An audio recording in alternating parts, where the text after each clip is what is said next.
जय श्री कृष्ण। अपने कृष्ण चक्षु चैनल में मैं अमिता वशिष्ठ अपने सभी साधकों का हार्दिक अभिनंदन करती हूँ। हिंदू धर्म में जन्म लेने वाला शायद ही ऐसा कोई हो जो चारधाम यात्रा का सपना न संजोता हो।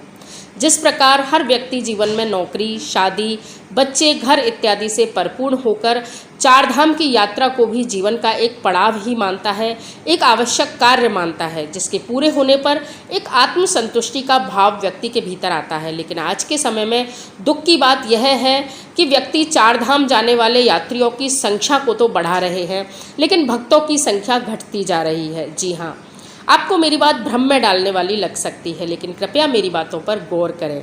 तीर्थ की मर्यादा, नियम, तीर्थ का महात्म सुने व जाने बिना विधि के तीर्थ जाना आपको उन अलौकिक ऊर्जाओं से दूर करता है।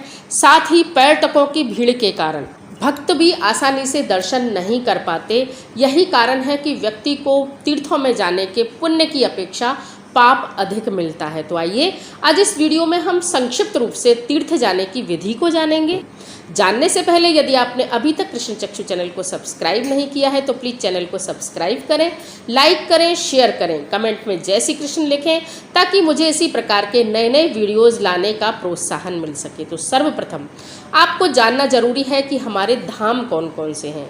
तो यूँ तो इनकी सूची लंबी है, लेकिन हम बात करें चार धाम की तो संपूर्ण भारत के चार धाम रामेश्वरम, द्वारकापुरी, जगन्नाथपुरी व बद्रीनाथ धाम हैं, जो क्रमशः चारों दिशाओं में हैं।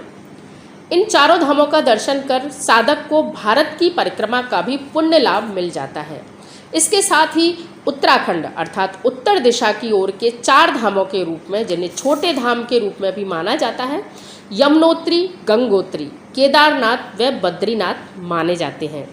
यहाँ बद्रीनाथ का महत्व इसलिए अधिक बढ़ जाता है क्योंकि यह धाम अपने महत्व के कारण भारत देश व उत्तराखंड का सम्मिलित धाम है। यही कारण है कि प्रत्येक साधक को अपने जीवन काल में 2 बार यहाँ आने की शास्त्रों में बताया गया है कि प्रत्येक साधक को यहाँ अपने जीवन काल में 2 बार अवश्य आना चाहिए। अब बात करते हैं धामों की यात्रा से पूर्व की जाने वाली तैयारियों की। तो सर्वप्रथम जैसे ही हम धाम यात्रा की योजना बनाएं, घर के मंदिर में एक श्रीफल व कुछ धनराशि प्रभु के चरणों में रखें और अपने प्रभु से यात्रा के निर्विघ्न समाप्ति की कामना करें। अपने घर के कुल देवी देवताओं व पितरों से यात्रा में चलने हेतु तैयार होने की आज्ञा लें और साथ चलने की प्रार्थना करें। यदि आपके घर में आपसे बड़े माता पिता, भाई बहन हैं तो उनसे भी आज्ञा लें, फिर अपनी यात्रा की तैयारी आरंभ करें। अब आप किसी भी धाम या यात्रा पर जावें तो वहाँ के देव विग्रहों को भेंट के लिए वस्त्र, जिनमें भगवान शिव के लिए सफ़ेद वस्त्र व जनेऊ का जोड़ा तथा भगवान विष्णु के लिए पीले वस्त्र लाएं। साथ में विराजित पार्वती जी, माता लक्ष्मी जी के लिए लाल वस्त्र के साथ श्रृंगार का सामान भी रखें। प्रत्येक धाम में स्नान हेतु कोई ना कोई पवित्र नदी, जलाशय, कुंड इत्यादि अवश्य होते हैं। स्नान के पश्चात वहाँ भी भेंट की जाती है। इसके लिए आप तांबे का, पीतल का अथवा अपनी सामर्थ्य अनुसार शुभ धातु का कलश लें। कलश में जौ, काले एवं सफ़ेद तिल, कांगनी जो कि एक प्रकार की धान्य होता है, सप्त धान्य, सामर्थ्य अनुसार सोना, चांदी व कुछ धन जो धातु के रूप में हो, जैसे कोई सिक्का इत्यादि रखकर कलश का मुख लाल पीले कपड़े या और कलावे से बांध देवें। ध्यान रखें, कलशों की संख्या उतनी होनी चाहिए जितने धामों में आप दर्शन करने जा रहे हैं, अथवा नदी, तालाब, जलाशय जो भी वहाँ शुभ स्थान है जहाँ आपको स्नान करना है, कलशों की संख्या उतनी ही आपके द्वारा ली जानी है। यह कलश उन जलाशयों के किनारों पर या नदी में विसर्जित किए जाते हैं अथवा गर्भगृह में ईश्वर के चरणों में समर्पित किए जाते हैं। इस सामग्री में धन तथा धातु, ये तीनों ही चीज़ें प्रभु के चरणों में पहुंचकर अनंत गुना हो जाती हैं और हमें इस जीवन में भोग और अंत में मोक्ष प्राप्त होता है। हमारी ओर से हमारी भौतिक संपत्ति का कुछ अंश धाम में पहुंच जाता है। इसके बाद यात्रा प्रारंभ करने से पूर्व आप कुछ चावल हल्दी से पीले करें और यदि आपके घर, गांव इत्यादि में कुल देवी व देवताओं का, पितरों का स्थान निर्धारित है तो वहां जाकर अथवा घर के मंदिर में सभी को पीले चावल जमीन पर छोड़ते हुए इस प्रकार आमंत्रित करें। कि हे मेरे कुल के पूज्य गणेश गुरुदेव, मेरे इष्ट देव, मेरे घर के कुल देवी देवता, पितृ देव, स्थान देव, क्षेत्र देव, ग्राम देव, वास्तुदेव, सभी ज्ञात अज्ञात पितृ व अखिल ब्रह्मांड में स्थित समस्त सकारात्मक शक्तियों के साथ जो भी धाम यात्रा करना चाहते हैं वे मेरे साथ सूक्ष्म रूप में आवें तथा सदा मेरी रक्षा करें, मुझ पर कृपा करें एवं मेरा मार्गदर्शन करें। यह कहकर सभी की चरण वंदना कर घर से प्रस्थान करें। यदि आप संयुक्त परिवार में रहते हैं तो घर की तुलसी में कुछ जौ के दाने डालें। घर के सदस्य इन जौ को आपके आने तक सींचते रहें। यदि आप घर का ताला लगाकर जा रहे हैं तो जौ के दाने किसी मंदिर में बोकर जावें तथा वहां पुजारी अथवा सेवादार को कुछ धनराशि देकर जौ को सिंचवाएं। साथ ही आपकी यात्रा प्रारंभ होने के बाद घर में अथवा मंदिर में यथासंभव 1-2 या लगातार भजनों का आयोजन करवाएं। अब एक बात जो आपको ध्यान रखनी है वह यह है कि कुछ भी खाते पीते समय, स्नान आदि करते समय अंश रूप में आई इन सूक्ष्म शक्तियों का सदा ध्यान रखें। कभी कभी भूल सकता है, मानवीय स्वभाव हो सकता है, लेकिन आप ध्यान रखें कुछ भी भोजन ग्रहण करते समय, कहीं जाते समय, कहीं से आते समय, दर्शन करते समय, स्नान के समय इन सूक्ष्म शक्तियों का आप ध्यान करते रहें। स्नान करते समय स्वयं स्नान के पश्चात जिनको आप जानते हैं उनका नाम लेकर, जिन्हें नहीं जानते उन्हें सकारात्मक शक्तियों के रूप में बुलाकर अंजलि से जल छोड़ते हुए स्नान करवाएं। स्नान के पश्चात यदि आप महिला हैं तो अंजलि में जल भरकर नदी के घाट को धोवें। वे स्नान के उपरांत वहां स्वस्तिक आदि शुभ चिन्ह बनाकर दीपक लगावें, आरती करें, स्तुतियां गाएं, भजन इत्यादि गावें।